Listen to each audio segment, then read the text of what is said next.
You really think I'd stay married to someone beneath me? This was the statement 27 years old Marcus heard from the woman he gave one of his kidneys. The divorce papers hit the kitchen table with a sound that seemed to echo through the entire apartment. Not a slam, not dramatic, just placed there, like a grocery list, like something that didn't matter. Marcus stood at the sink, dish soap still on his hands, staring at the stack of legal documents that had just materialized in his Tuesday evening. The water kept running. He didn't turn it off. Outside their Philadelphia apartment, rain hammered against the windows in sheets, the kind of November storm that makes the whole city feel submerged. Sarah was already walking toward the bedroom, her heels clicking against the hardwood they'd refinished together last summer. She didn't look back. She never looked back anymore. "Sarah, what is this?" She stopped in the doorway, turned halfway. The dim kitchen light caught the side of her face, and for just a second, Marcus saw something flicker there. Guilt, maybe, or just impatience. "Read it. It's pretty clear. 27 years old, married for 2 years, together for 6. And this is how it ends, with wet hands and running water and rain that won't stop." Marcus wiped his palms on his jeans and picked up the first page. His eyes caught on phrases that didn't make sense. Irreconcilable differences. Division of assets. Petitioner requests equitable distribution of property acquired during marriage. You want half of everything? Now she did turn around completely. Her arms crossed. That look on her face, the one he'd been seeing more and more over the past 2 weeks, settled into something harder. "We built those things together, Marcus. The savings, the investments, the properties. I have a right to what we created." Properties, plural. They owned 2 rental units in South Philly, modest places, starter investments Marcus had scraped together down payments for while working 60-hour weeks at the logistics firm. She'd helped with paperwork, picked out paint colors, but the money had been his. The risk had been his. The late nights and skipped meals and extra shifts had been his. "You just got the Meridian contract," Marcus said slowly, his brain trying to catch up to what was happening. "The government partnership. Sarah, that's generational wealth. That's everything you've been working toward." "Exactly." Her voice went cold, surgical. "I've been working toward it, and now I have it. And I need to be realistic about where I'm going and who fits into that." The water was still running. Marcus became aware of it again. Background noise, constant, wasteful. "Who fits into that?" he repeated. "Marcus." She sighed, like he was being difficult, like he was the problem. "I'm about to be the face of a multi-million-dollar infrastructure project. I'll be working directly with state governors, federal contractors, CEOs. I'll be traveling to D.C., New York, Boston. I need a partner who can operate in those spaces, who understands that world. I gave you my kidney." The words came out quiet, flat, a statement of fact. Sarah's jaw tightened. "That was 4 years ago, and I'll always be grateful, but I gave you my kidney, Sarah. Don't." She held up a hand. "Don't make this about that. That's not fair. Not fair." Marcus felt something crack open inside his chest. Not his heart. Something deeper. The place where he'd stored every sacrifice, every compromise, every time he'd chosen her comfort over his own ambition. He'd been 23 when Sarah's kidneys started failing. They'd been dating for 2 years. She was brilliant, top of her class at Penn, already getting recruited by engineering firms, already destined for something bigger than the neighborhood they'd both grown up in. And then the diagnosis came, and suddenly all those futures hung in the balance.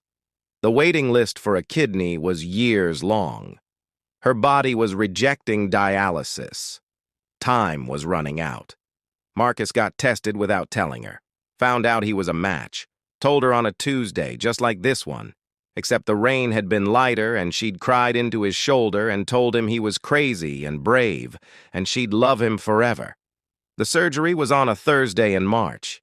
He remembered the cold of the operating room, the anesthesiologist's steady voice, the way his mother had kissed his forehead before they wheeled him away. "You're a good man," his mom had whispered, "just like your father would have been if he'd stayed."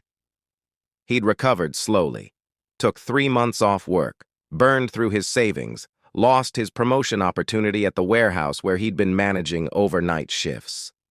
But Sarah lived. Sarah thrived. Sarah got stronger and went back to school and graduated summa cum laude, and landed a job at a boutique engineering firm and started climbing. And Marcus had been happy about it. Proud. He'd found new work in logistics, worked his way up to a decent salary, started making smart investments. They got married in a small ceremony at City Hall when Marcus was 25 and Sarah was 24. Nothing fancy, just promises. "Till death do us part," they'd said. Guess they hadn't specified whose death. "I want you out by the end of the month," Sarah said now, pulling him back to the present. "The lease is in both our names, but I'll be taking over the apartment. You can have the furniture from the spare room and your personal belongings. Everything else we'll divide according to what the lawyers work out." "Lawyers," Marcus said, plural. "I've already retained representation. You should do the same." She said it like she was giving him career advice. Helpful, practical. Marcus looked down at the papers again, at the signature line waiting for him at the bottom of page 7. "When did you decide this?" he asked. Sarah's expression flickered, just for a second, then smoothed out again. "Does it matter?" "Yeah, it matters to me." She was quiet for a long moment. The rain kept hammering. Somewhere upstairs a baby was crying, life continuing like nothing was ending. "After the contract came through," she finally said, "after I knew it was real, I sat with it for a few days and realized, we want different things now, Marcus. I'm going places you can't follow." "You mean you don't want me to follow?" "I mean you can't." Her voice sharpened. "You're a good person, you work hard, but you're a logistics coordinator who never finished college. I'm about to be managing a $70 million government contract. Can you honestly tell me you see yourself in boardrooms with state officials? At galas with Fortune 500 executives? Because I can't. And I won't apologize for being honest about that." There it was, the truth underneath the legal language. He wasn't good enough. Never had been. She'd just needed him when she was dying, and now that she wasn't, she'd upgraded. Marcus set the papers back on the table, carefully, like they might explode. "I'll sign them," he said quietly. Sarah blinked. She'd been bracing for a fight, for tears or anger or pleading. Getting none of those things seemed to unbalance her. "Okay, good. That's mature of you. But I'm not giving you half of my properties." Her eyes narrowed. "That's not your choice. Pennsylvania is an equitable distribution state. The court will see that I bought those properties with money I earned before we got married, and that I managed them entirely on my own throughout our marriage. You might get something, but you won't get half." He was guessing. He had no idea what the court would do, but he couldn't just roll over. Couldn't just let her take everything. "Fine." Sarah's voice went ice cold. "Let the lawyers figure it out. But don't be surprised when you end up with less than you think you deserve. You're not the only one with documents and receipts, Marcus." She walked into the bedroom, closed the door. Not a slam, just a click. Marcus finally turned off the water. The silence that rushed in felt thick and suffocating. He pulled out his phone and Googled "Divorce Lawyers Philadelphia Affordable." The first 3 results had payment plans. That's how he knew he was in trouble. His phone buzzed. A text from his mom's cousin, Denise. "Heard the news. I'm so sorry, baby. If you need a place to stay, my couch is open." The news. It was already news. Sarah must have told someone who told someone who told everyone. In their neighborhood, information moved faster than the subway. Marcus sat down at the kitchen table, put his head in his hands, and for the first time since the papers hit the table, he let himself feel the full weight of it. He'd given her his kidney. He'd loved her through sickness and health. He'd celebrated every victory like it was his own, and she'd left him the moment she didn't need him anymore. Outside, the rain kept falling. Inside, Marcus sat in the ruins of his marriage and wondered how you rebuild from this, if you even can. His phone buzzed again. Another text. Another relative sending condolences like someone had died. Maybe someone had. If you've ever given everything to someone who gave you nothing back, drop a comment. This story gets darker before it gets better. The thing about rock bottom is that it has basements. Marcus learned this over the next 6 weeks as his life systematically fell apart.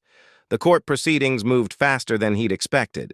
Sarah's lawyer was sharp and expensive, a woman named Patricia Chen, who wore suits that cost more than Marcus's monthly rent and spoke in clipped, efficient sentences that made Marcus's bargain rate attorney look like he'd passed the bar last week. Sarah got the apartment. The judge ruled that since she had the higher income and could afford to maintain the lease, she would take over occupancy. Marcus had 30 days to remove his belongings. She got 40% of his rental income from the South Philly properties. Not half, but close enough to sting. The judge called it recognition of marital contribution to property value maintenance and appreciation. Translation: she'd helped paint a bedroom once, so now she owned a chunk of his future. Marcus moved into a one-bedroom apartment in Kensington that smelled like cigarettes and old carpet. The rent was $800 a month, which was about all he could afford now that Sarah was taking nearly half his investment income. The neighborhood was rough. The kind of place where you didn't leave anything valuable visible in your car, assuming your car was still there in the morning. His bedroom window faced a brick wall. No natural light, just the constant sound of traffic and sirens and arguments filtering up from the street. But the worst part wasn't the apartment, it was the story. Somehow, and Marcus had his suspicions about how, the details of their divorce had leaked. Not just the fact of it, but the specifics, the kidney, the timing, Sarah's new contract, the whole ugly narrative. It spread through their community like a virus. At first, it was sympathetic. People reached out, offered support, told Marcus he deserved better. Then Sarah's version started circulating. She was careful about it. Never said anything publicly, but her friends talked, her colleagues talked, and the story they told was different. In Sarah's version, Marcus had been holding the kidney over her head for years, using it as leverage, making her feel guilty, suffocating her with obligation. She'd tried to make it work, but eventually she'd realized she couldn't build a life with someone who saw her as a debt to be repaid. In Sarah's version, she was the victim, and people believed it, or at least enough people believed it that Marcus couldn't go to the grocery store without feeling eyes on him, couldn't check his Facebook without seeing the whispers, couldn't exist in the neighborhood he'd grown up in without carrying the weight of judgment. His boss at the logistics firm called him into the office 3 weeks after the divorce finalized. "Marcus, you're a good worker," Gerald said, not making eye contact. "But we've had some complaints." "Complaints about what?" "About you." Gerald shifted in his chair. "Some of the staff have expressed discomfort, given the situation with your ex-wife, the allegations of, well, emotional manipulation." Marcus felt the floor tilt under him. Allegations? What allegations? She hasn't accused me of anything. Not officially, but word gets around, and in today's climate, we have to take these things seriously. We have to think about workplace culture and... Are you firing me? We're restructuring your position. You'll be transitioning to a contractor role. Same work, but you'll be independent. No benefits, no salary.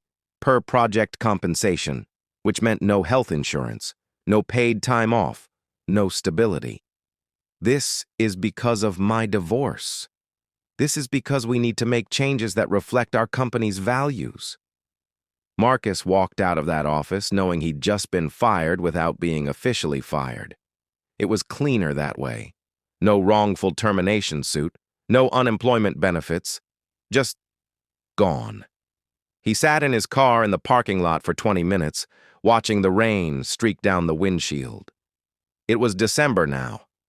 The city had that gray, exhausted look that settles in after Thanksgiving and doesn't lift until March. His phone rang. Unknown number. He almost didn't answer. Marcus Reed? Yeah. This is Patricia Chen, Mrs. Reed's attorney. I'm calling to inform you that my client will be pursuing an additional claim regarding the sale of the South Street property. Marcus's stomach dropped. What? We already settled the properties in court. New information has come to light regarding improvements made to the property during your marriage. Mrs. Reed contributed financially to renovations that increased the property value, and she's entitled to compensation reflecting that contribution. She contributed paint and a weekend of her time 4 years ago. Mr. Reed, I'd suggest you contact your attorney to discuss this matter. We're prepared to file an amended claim if we can't reach an agreement. She hung up. Marcus sat there with the dead phone in his hand and realized what was happening. Sarah wasn't just leaving him, she was destroying him, making sure he had nothing left, making sure everyone knew his story, making sure he couldn't recover. This wasn't about money. This was about erasing him. He drove home in a daze, parked his car, a 2015 Honda Civic with a cracked bumper and 140,000 miles on it, and walked up 3 flights of stairs to his apartment. The hallway lights were out. They'd been out for a week. The landlord didn't care. Inside, Marcus stood in the dark for a long time. His apartment was barely furnished, a mattress on the floor, a folding table, 2 chairs from IKEA. Boxes he hadn't unpacked because unpacking meant accepting this was real. He thought about his mom, Vanessa Reed. She'd died 2 years ago, a stroke, sudden and brutal. She'd been 53, worked herself to exhaustion her whole life trying to give Marcus a decent childhood after his father left. She used to tell him stories about his dad, Daniel Reed. They'd met at Temple University when they were both 19, fell in love hard and fast, got pregnant by accident, and when Vanessa told Daniel, he panicked, said he wasn't ready, said he needed to figure his life out, said he'd come back when he had something to offer. He never came back. Vanessa named Marcus after Daniel anyway, Daniel Marcus Reed, because she said she knew in her heart that his father was a good man who'd made a scared decision. She'd refused to let Marcus hate him, refused to poison that well. Your daddy loved me, she'd say. He was just 20 years old and terrified. He ran because he didn't know how to stay, but that doesn't mean he didn't care. She died believing Daniel would come back someday, died without ever seeing him again. And Marcus had grown up carrying that abandonment like a weight, not anger because his mom wouldn't allow anger, but longing. This deep, aching longing for a father who was a ghost, a myth, a maybe someday that never came. He'd been bullied for it in school. Bastard. No, Dad. Kids were cruel with their accuracy. But Marcus never hated his father because his mother didn't let him. And now his mother was gone, and he was alone. And Sarah had taken even the dignity of his sacrifice and turned it into a weapon against him. Marcus opened his laptop, checked his bank account. After paying rent and Sarah's portion of the property income and his lawyer's retainer and basic expenses, he had $600 left. $600 and no job. He thought about calling Denise, taking her up on that couch offer. But pride stopped him. Stupid, useless pride. His phone buzzed. A notification from LinkedIn. Someone had viewed his profile. Marcus clicked through out of habit, not expecting anything. The viewer was listed as James Whitmore, CEO, Whitmore Construction and Development. Marcus frowned. He didn't know any James Whitmore, had never worked in construction, couldn't figure out why a CEO would be looking at his profile. He clicked on the name. The profile photo loaded slowly on his crappy internet connection. When it finally appeared, Marcus felt his heart stop. The man in the photo looked exactly like him, not similar, not kind of like him. Exactly like him. Same square jaw, same deep-set eyes, same nose that bent slightly left from being broken in middle school. Same mouth, same cheekbones, same hairline starting to recede at the temples. The only differences were age and grooming. This man was older, maybe late 40s, and polished in a way Marcus had never managed. Expensive haircut, tailored suit, the kind of presence that said money and power, but the face was identical. Marcus scrolled down, read the bio. James Daniel Whitmore, founder and CEO of Whitmore Construction and Development, Sydney and Philadelphia. 25 years building infrastructure across 3 continents. Recently relocated to U.S. headquarters to oversee expansion into government contracting sectors. James Daniel. Marcus's hands started shaking. The bio continued. Originally from Philadelphia. Attended Temple University 2002 to 2003. Marcus did the math.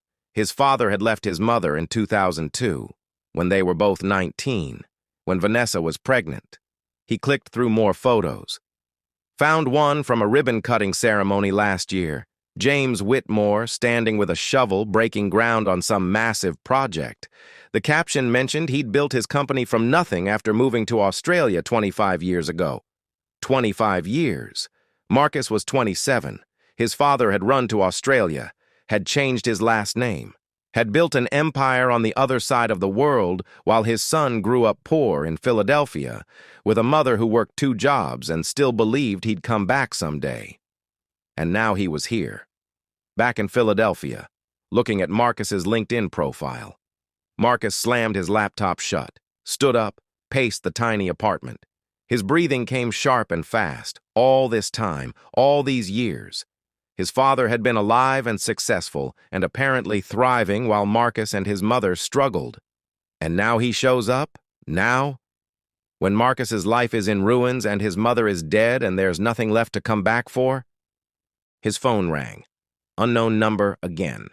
Marcus stared at it. Let it ring 4 times. 5. 6. On the 7th ring, he answered. Marcus Reed? A man's voice, deep, controlled. Familiar in a way that made Marcus's skin crawl. Who is this? A pause. Then, my name is James Whitmore. I think we need to talk. Marcus hung up. The phone rang again immediately. He declined the call. It rang a 3rd time. He turned the phone off. Then he sat down on his mattress and put his head in his hands and tried to breathe through the rage and grief and confusion that was threatening to tear him apart. His father was alive. Was successful, was in Philadelphia, had seen what happened with Sarah, must have seen it if he'd found Marcus's LinkedIn profile, must have done research, must know everything, and now he wanted to talk. Marcus didn't sleep that night, just lay on his mattress staring at the ceiling, listening to the couple next door fight about money. Their voices filtered through the thin walls, a constant reminder that everyone was struggling. Everyone was breaking. Around 3 in the morning, he turned his phone back on. 7 missed calls from the same unknown number. 3 voicemails. He didn't listen to them, but he couldn't stop thinking about that face in the photo. His face. 20 years older and polished and successful, but his face all the same. The man who'd abandoned him. Who'd left his mother to raise a child alone. Who'd built a fortune while they scraped by. That man wanted to talk. Marcus fell asleep as dawn was breaking, and he dreamed of his mother's voice telling him his father would come back, telling him to be patient, telling him that love sometimes ran away, but eventually found its way home. He woke up not knowing if he believed that anymore, not knowing if he wanted to. Drop a comment if you'd meet your estranged father, or if some betrayals are too deep. The story is about to take a turn no one sees coming. The knock came at 7 in the morning on a Tuesday. Marcus had been awake for hours, sitting at his folding table with a cup of instant coffee gone cold, staring at his laptop screen without really seeing it. He'd been researching James Whitmore obsessively for 3 days now, reading every article, watching every interview, building a picture of the man who'd disappeared before Marcus was born. Whitmore Construction and Development was massive, multi-billion-dollar contracts across Australia, Singapore, parts of Europe. Infrastructure projects, bridges, highways, water treatment facilities, the kind of work that shaped cities, that lasted generations. James Whitmore had built it all from nothing, according to the press. Arrived in Sydney in 2003 with barely any money and a dream. Started as a day laborer on construction sites. Worked his way up. Took night classes in engineering and business. Saved every dollar. Started his own small contracting company at 25. Grew it into an empire by 40. Every article called him self-made, visionary.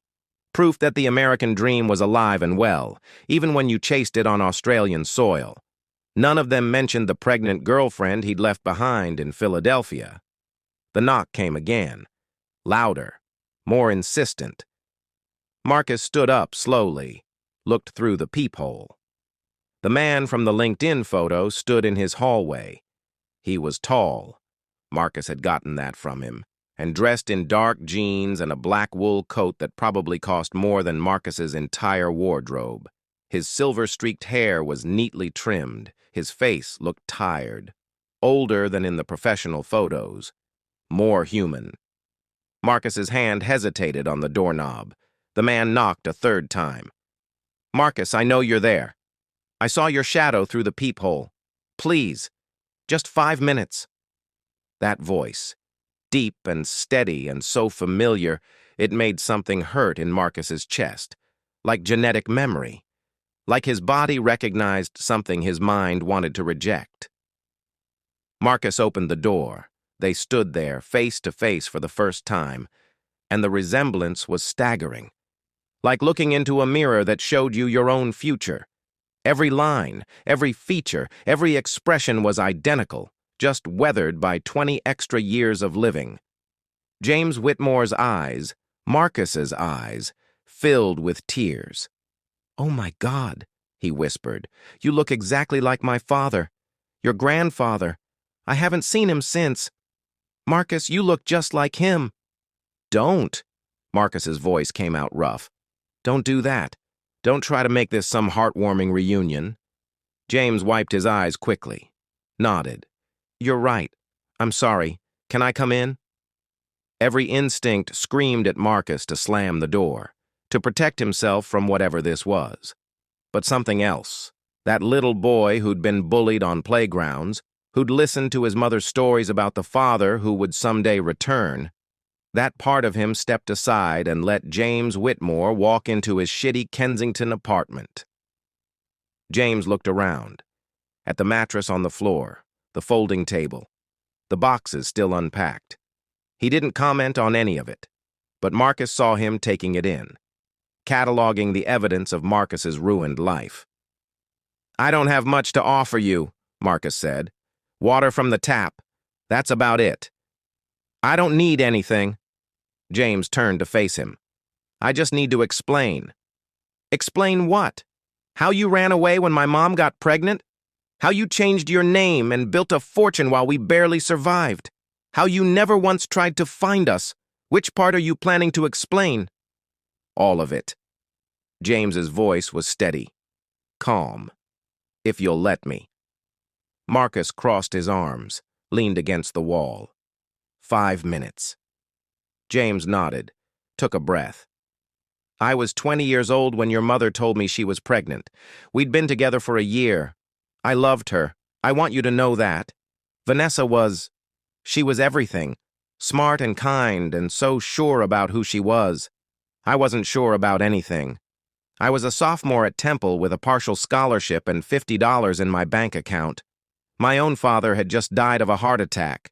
My mother was working 3 jobs to keep me in school. And suddenly I was going to be a father, and I was terrified. So you ran. So I ran, James agreed. I told myself I'd come back when I had something to offer. When I'd made something of myself. I used my dad's life insurance payout to buy a one-way ticket to Australia. Figured I'd work for a year, save money, come back with enough to actually support a family. 27 years is a long year. James flinched. I know. Once I left, I couldn't figure out how to come back. The longer I stayed away, the harder it got. I'd call your mother. Did you know that? For the first 2 years, I'd call her every few months. She'd tell me about you, send photos to my email. You had this cowlick that wouldn't stay down. You learned to walk at 9 months. You were reading by 3. Marcus felt something crack in his chest. His mother had never mentioned the calls, never said his father had stayed in contact at all. She stopped taking my calls after 2 years, James continued. Told me I needed to either come home or stop torturing both of us with maybes, said you deserved better than a ghost. So I stopped calling. But I never stopped thinking about you, never stopped wanting to come back. I was a coward. I built this company, made all this money, and every dollar felt like blood money because I knew I'd abandoned my son to do it. Why now? Marcus asked. Why come back now when it's too late? She's dead. My mom died 2 years ago. You missed your chance to make it right with her. James closed his eyes. I know. I found out about Vanessa 6 months ago when I started planning the move back to Philadelphia. I'd been building up to it for years, telling myself that when the company was stable enough, when I'd accomplished enough to prove I'd made something of the sacrifice, I'd come home. And then I found her obituary, and I realized I'd waited too long. So why are you here? Guilty conscience? Because of Sarah. Marcus straightened. What? Your ex-wife. She's the reason I found you. She's one of the finalists for the Meridian Government Infrastructure Project. My company is the primary contractor. I came back to Philadelphia for the final partner interviews. Sarah Reeves Reed was one of the candidates. The world tilted sideways. The Meridian Project, Marcus said slowly. You're Whitmore Construction. You're the company she partnered with. We haven't finalized anything yet. The interview process has multiple stages.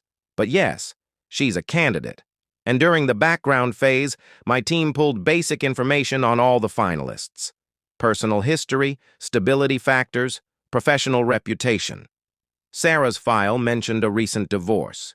It included your name, Marcus Daniel Reed. Understanding crashed over Marcus like a wave. You saw my name. I saw your name. Same first and middle name I was planning to give my son if I'd ever had the courage to come back. I thought it might be a coincidence, but something made me look deeper. Found your LinkedIn profile, saw your face, saw your mother listed in your bio, Vanessa Reed, 1971 to 2023. And I knew I'd found you, or you'd found me, or we'd found each other through the most impossible circumstances. Marcus started laughing. It wasn't happy laughter.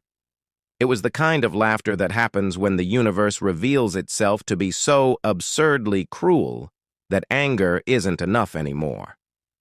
Let me get this straight, he said. My wife left me because she got a contract with your company, a company I didn't know existed, run by a father I didn't know was alive, and now you're here because you found out about me through her? Yes. Does she know? Does Sarah know who you are? No. She has no idea you're my son. As far as she knows, I'm just the CEO evaluating partnership candidates. Marcus sat down on his folding chair, put his head in his hands. James stayed standing, watching him with an expression Marcus couldn't read. What do you want from me? Marcus finally asked. I want to know you. I want to try to make up for 27 years of absence. I want to be your father if you'll let me. What if I won't? Then I'll respect that. But I'll still be here, in Philadelphia, building my company. And if you ever change your mind, my door will be open. Marcus looked up, met those familiar eyes. Does she get the contract? Sarah, does she get the Meridian project? James was quiet for a long moment. That depends on a lot of factors. Technical qualifications, financial stability, personal integrity. Why? Because she destroyed me to get it. She waited until the ink was dry on that preliminary contract, then she served me divorce papers. She took everything I built. She spread lies about me. She cost me my job. She's still coming after my properties, and she did it all because I wasn't good enough for the life she thought that contract would give her. Something shifted in James's expression, something cold and calculating. "Tell me everything," he said. So Marcus did. He told his father, this stranger who wore his face, about meeting Sarah in college, about her kidney failure, about the donation, about the recovery and the marriage and the 2 years that followed, about the celebration when the preliminary contract came through, about Sarah's sudden coldness, about the divorce papers and the court battle and the humiliation and the financial ruin.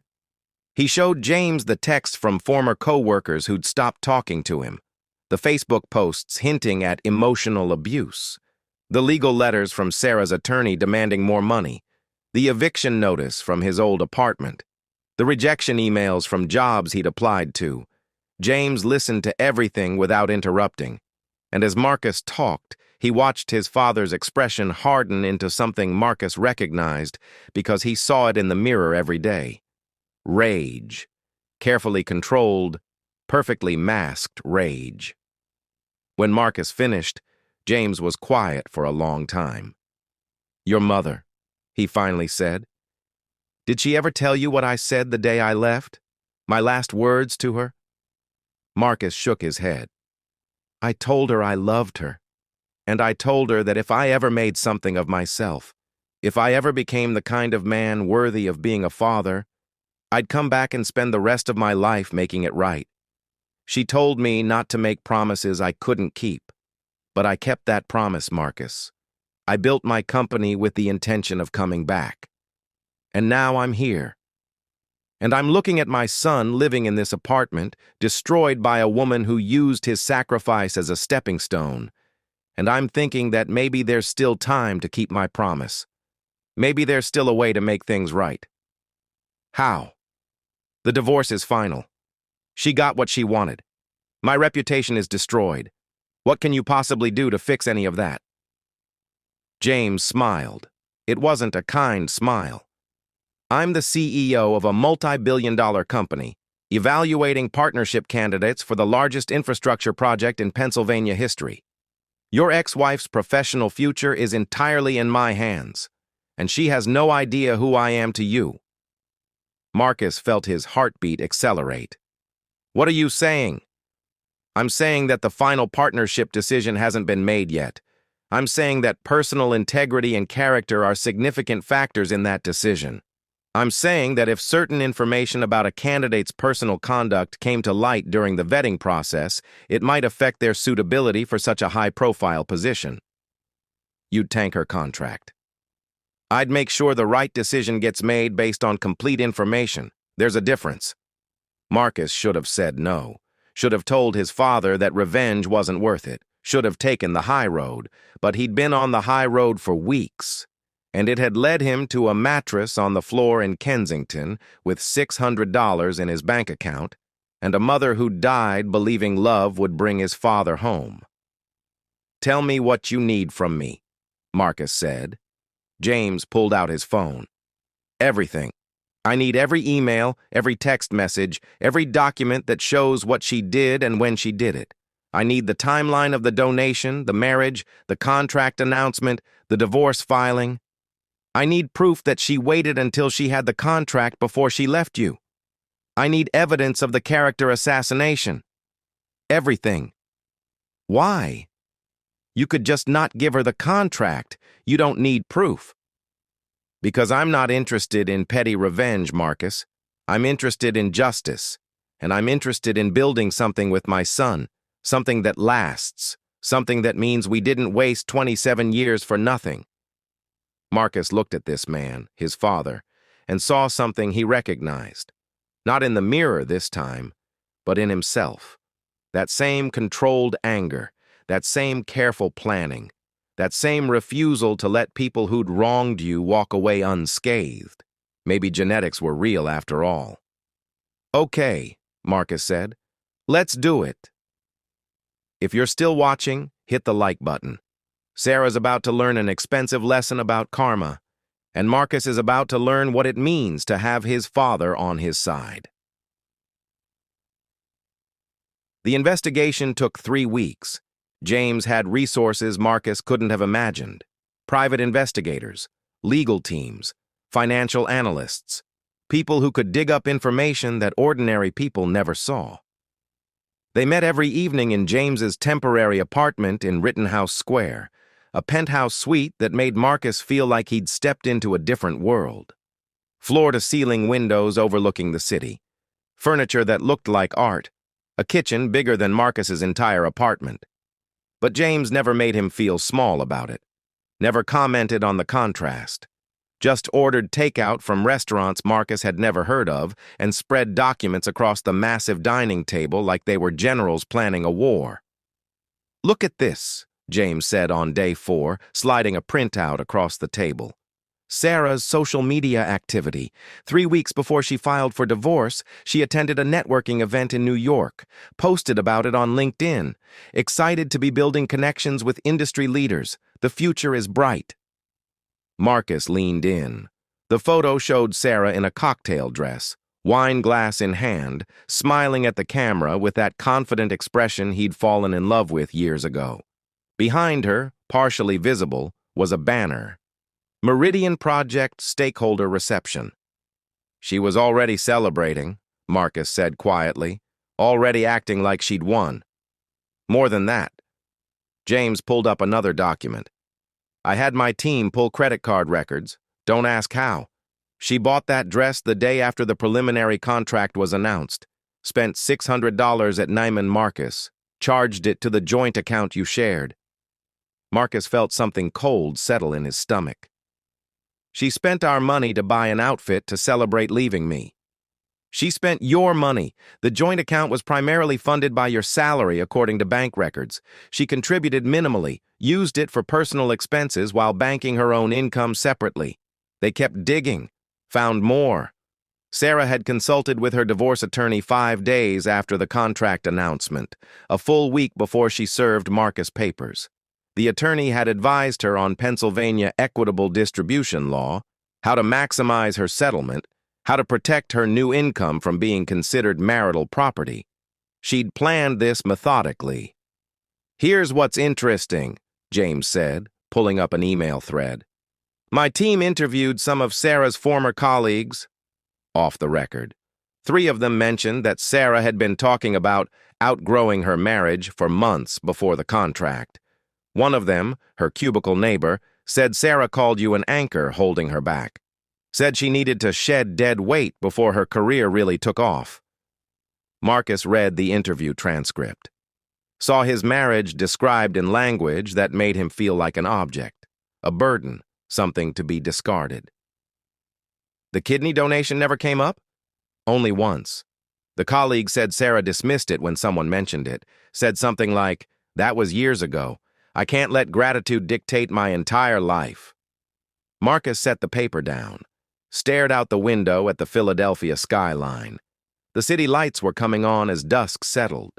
Somewhere out there, Sarah was living in their old apartment, sleeping in their bed, probably not thinking about him at all. "Why are you doing this?" Marcus asked suddenly. "You could just reject her application and move on. Why go to all this trouble?" James was quiet for a moment. When he spoke, his voice was rougher than usual. "Because for 27 years, I told myself I left to build something worthy of you, to become someone you could be proud of. And maybe that was true at first. But the longer I stayed away, the more it became about me, about my company, my success, my legacy. I forgot what I was supposed to be building it for." He turned to look at Marcus. "You gave your kidney to someone you loved. You sacrificed your health, your career prospects, your financial security, and she repaid you with betrayal. That's not right, Marcus. And I can't fix the 27 years I lost with you. But I can make sure the woman who destroyed your life faces consequences. I can use everything I built to actually protect my son for once. Something in Marcus's chest cracked open. Not the angry, broken feeling from before. Something warmer, more dangerous. Hope. I spoke with my mother about you, Marcus said quietly. Before she died. Asked her why she never let me hate you. Why she always defended you. What did she say? She said that hate would poison me. That you were a scared kid who made a scared choice. That she chose to believe the best of you because the alternative was raising me in bitterness. She said she never stopped loving you. Never stopped hoping you'd come back. Even when you stopped calling. Even when decades passed. She died believing you were a good man who'd lost his way. James's eyes filled with tears. I didn't deserve her. Or you. No, Marcus agreed. You didn't. But she loved you anyway. And she made me promise that if you ever did come back, I'd give you a chance. Not forgiveness. Just a chance. And are you? Giving me a chance? Marcus looked at this man who was a stranger and a mirror and a ghost made flesh all at once. I don't know yet. But I'm here. And right now, that's enough. James nodded, wiped his eyes, turned back to the documents. Then let's make sure we do this right. They worked for 2 more weeks, built a case not just against Sarah's character but for Marcus's value.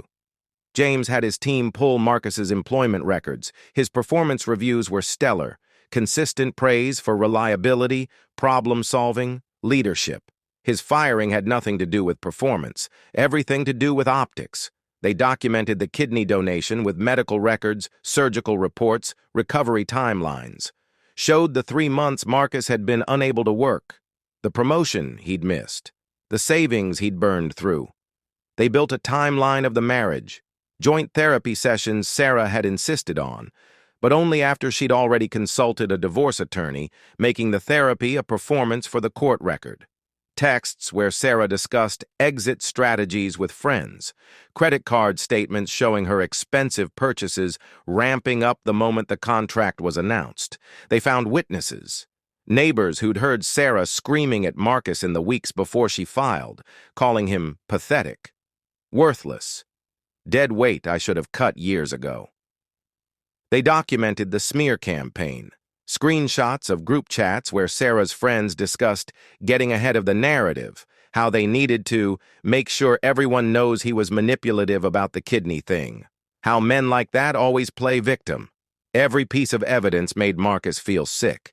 This was the woman he'd loved, the woman he'd literally given part of his body to save, and she'd spent their entire marriage, maybe their entire relationship, seeing him as a tool, an asset to be used and discarded. I need you to understand something, James said on the last night before the final partnership interviews. What we're about to do, it's going to destroy her career. Not just this contract, everything. When word gets out about how she treated you, about the timing, about the cruelty of it, companies won't touch her. The government certainly won't. She'll be toxic. Good, Marcus said. I need to hear you say it with full understanding. This isn't just revenge. This is permanent consequences. Are you sure? Marcus thought about his mother, about the values she'd tried to instill, about taking the high road and being the bigger person. Then he thought about his mattress on the floor, about applying for jobs he was overqualified for and being rejected because of lies, about watching Sarah take everything he'd built and claim she deserved it, about giving her his kidney and being told he wasn't good enough. I'm sure, Marcus said. James nodded. Then tomorrow morning, Sarah Reeves Reed will have her final interview with Whitmore Construction, and she's going to learn that some bridges burn themselves. Marcus didn't attend the interview. James had made that clear. It needed to be professional, legitimate, beyond reproach. But James called him the moment it was over. How did it go? Marcus asked. She's finished. James's voice was calm. I started with standard questions. Her vision for the project, her management style, her ability to handle pressure.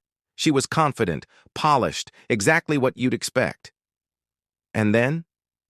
And then I asked her to tell me about her personal integrity, her values, what kind of person she was outside of work.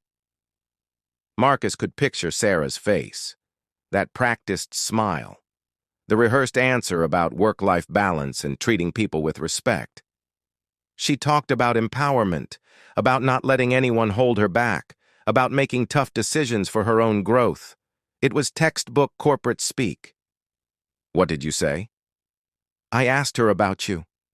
Marcus's breath caught. I told her that our background check had revealed some concerning information about her recent divorce, that there were allegations of her timing the filing to maximize financial benefit, of her using her ex-husband's medical sacrifice against him, of her conducting a character assassination campaign while he struggled to survive. What did she do? She denied it at first, called it a bitter ex-spouse spreading lies. Then I showed her the evidence, the timeline, the texts, the witness statements, the credit card records, everything. And? James's voice went hard. She tried to justify it. Said you were holding the kidney donation over her, that she felt trapped by obligation, that she had a right to pursue her own happiness, that men like you always played victim when strong women chose themselves. Marcus felt rage spike through him. Even now, even caught. She couldn't admit what she'd done. I told her that Whitmore Construction has a zero-tolerance policy for partners who lack integrity, James continued. That we build infrastructure that serves communities for generations, and we can't work with people who destroy others for personal gain. I told her the partnership was off the table. And then I told her why it was personal. Marcus froze. You told her? I told her that the man she'd destroyed for not being good enough was my son. That the kidney she'd dismissed as ancient history was my son's kidney. That every dollar she'd taken from you was money my son had earned while she was planning her exit.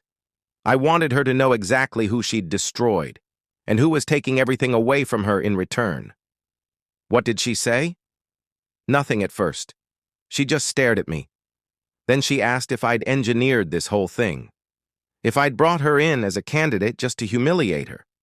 Did you? No. But I told her I wish I'd thought of it. I told her that she'd destroyed herself, that I'd simply made sure the right people knew who she really was. And then I escorted her out of the building. Marcus sat down on his folding chair. The apartment was quiet, except for the sounds filtering up from the street. Is it over? He asked. The contract part is, but Marcus, you need to know. I've forwarded all the evidence to the state licensing board. What Sarah did, the timeline of the divorce, the financial manipulation, the character assassination, it reflects on her professional ethics. She could lose her engineering license. At minimum, she'll face an investigation. You're destroying her completely. I'm letting her destroy herself. There's a difference. Everything I'm showing them is true. Every document is real. She made these choices. I'm just making sure she faces the consequences. Marcus should have felt triumphant, should have felt vindicated. Instead, he just felt tired. Thank you, he said quietly. Don't thank me yet. We're not done. What do you mean? I mean, you're not going to live in that apartment anymore. I mean, you're not going to work contract jobs for companies that fired you over lies. I mean, you're my son, and I'm going to spend the rest of my life making up for the 27 years I wasn't there. If you'll let me. James. Dad, James interrupted. You can call me James if you need to, but I'd like it if you'd try calling me Dad. Even just once. Marcus's throat tightened. He'd never called anyone Dad. Never had the chance. Dad, he said, and the word felt foreign and familiar all at once. What are you offering? Everything. A real apartment. A position at Whitmore Construction. Entry level if you want to earn it. Executive if you're willing to learn fast. Access to lawyers who can fight Sarah's remaining property claims. Time to figure out who you are when you're not surviving. A father who shows up. Whatever you need.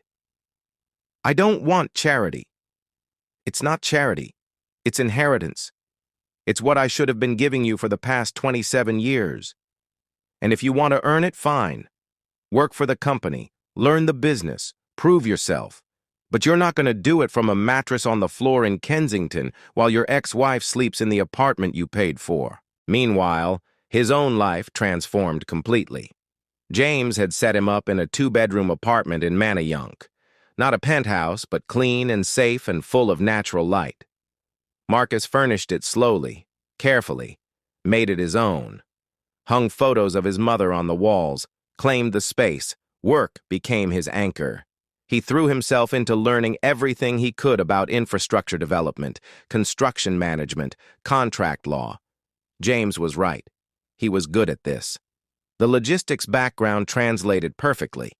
Within 6 weeks, he'd been promoted to associate project analyst. Within 3 months, he was leading teams. But the best part wasn't the career success. It was the relationship with his father. They had dinner together twice a week, sometimes at fancy restaurants where James tried to teach Marcus about wine and Marcus pretended to care. Sometimes at dive bars where they ate wings and watched basketball. Sometimes at Marcus's apartment where they ordered pizza and talked until midnight. They were learning each other, building something from nothing. James told stories about Australia, about the early years when he'd worked construction sites in brutal heat, saving every dollar. About the first contract he'd won for his own company, a small residential job that he'd nearly botched, but somehow pulled off. About the years of growth, the risks, the failures that almost destroyed him. "I built this company thinking I was building it for you," James said one night. "Telling myself that when I was successful enough, I'd come back. But the truth is, I was building it to avoid coming back. Every achievement was another excuse to wait one more year, one more project, one more milestone. I was a coward, Marcus. I need you to know that. You came back eventually, only because you showed up in Sarah's background check. If that hadn't happened, would I have ever found the courage? I don't know. And that haunts me." Marcus was quiet, then said, "Mom used to tell me this story about the day you left. She said you stood on her apartment steps, crying, telling her you loved her, but you couldn't do it. Couldn't be a father at 20. She said you looked so young and so scared that she couldn't hate you even when she wanted to. She said she knew in that moment that holding on to anger would only hurt me. So she chose to believe you'd come back. She chose hope over bitterness. She was a better person than I deserved. Yeah, but she loved you anyway. And she made me promise that if you ever did come back, I'd give you a chance. So that's what I'm doing. I'm keeping my promise to her." James wiped his eyes. "I'm going to spend the rest of my life earning that chance. I swear to you." "I know." They kept building, father and son. 2 men who looked identical but had lived completely different lives, finding common ground in shared dinners and honest conversations and the slow work of becoming a family. 6 months after the divorce, Marcus was walking through Rittenhouse Square on a Saturday morning. It was May, and Philadelphia was finally warm again. Tulips blooming, people outside, the city feeling alive. He'd just left breakfast with James. Saturday mornings were their routine now, and was heading to the gym when he saw her. Sarah sat on a bench near the fountain, looking small and tired. She'd cut her hair short, lost weight she didn't need to lose. Her clothes were nice but not expensive. She was scrolling through her phone, alone. Marcus stopped walking. For a long moment he just stood there, watching her from 30 feet away. She looked up. Their eyes met. For a second, neither of them moved. The city noise faded. It was just the 2 of them, connected by history and betrayal and a kidney that was still keeping her alive. Sarah stood up slowly, started walking toward him. Marcus's first instinct was to leave, to turn around and walk away, but something kept him rooted. She stopped a few feet away, close enough to talk, far enough to respect boundaries. "Marcus," she said quietly. "Sarah, I heard you're doing well at Whitmore Construction." "Yeah? It's good." She nodded, looked down at her hands. "I also heard that James Whitmore is your father. I didn't know. That day in the interview, I had no idea." "I know." "Would it have made a difference? If you'd known who he was before you left me?" She flinched. "That's not fair." "You're right. It's not. Nothing about this is fair." They stood in silence. People walked around them. Kids chased pigeons. Life happening everywhere. "I'm sorry," Sarah said finally, "for what I did, for how I did it, for all of it. I was wrong." "Yeah, you were. I thought I was choosing my future, my career. I thought I was being smart and strategic and brave, but I was just being cruel, and I destroyed everything, yours and mine, because I couldn't see past my own ambition." Marcus studied her face, looked for the woman he'd loved, saw a stranger. "I gave you my kidney," he said. "I gave you part of my body, and you repaid me by telling the world I wasn't good enough to build a life with. I know. Do you? Do you really understand what you did?" Sarah's eyes filled with tears.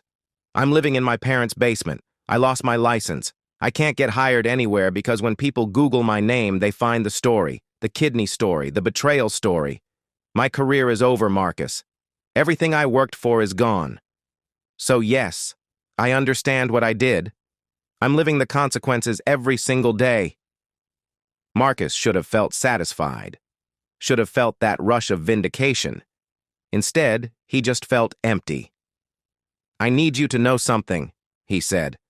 "I loved you, really loved you.